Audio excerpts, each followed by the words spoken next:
నమస్తే CH9 TV news కి స్వాగతం. బీసీ సంక్షేమ సంఘం చిత్తూరు నియోజకవర్గ అధ్యక్షుడిగా సెల్వరాజా. బడుగు బలహీన వర్గాల అభ్యున్నతికి ఆంధ్రప్రదేశ్ బీసీ సంక్షేమ సంఘం రాజీలేని పోరాటం చేస్తుందని బీసీ సంక్షేమ సంఘం అధ్యక్షుడు కేసన శంకర రావు తెలిపారు. చిత్తూరులో గురువారం ఏర్పాటు చేసిన సమావేశంలో ఆయన మాట్లాడారు.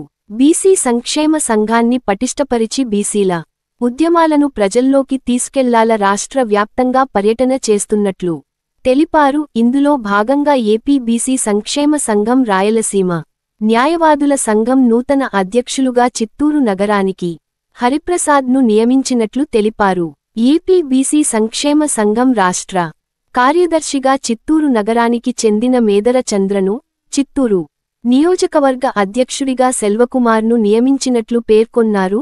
ఈ సందర్భంగా నూతనంగా నియమితులైన వారికి నియామక పత్రాలు అందజేశారు. దేశవ్యాప్తంగా జనగణనతో పాటు కులగణనను చేపట్టేలా కేంద్రం తీసుకున్న నిర్ణయాన్ని స్వాగతిస్తున్నట్లు తెలిపారు.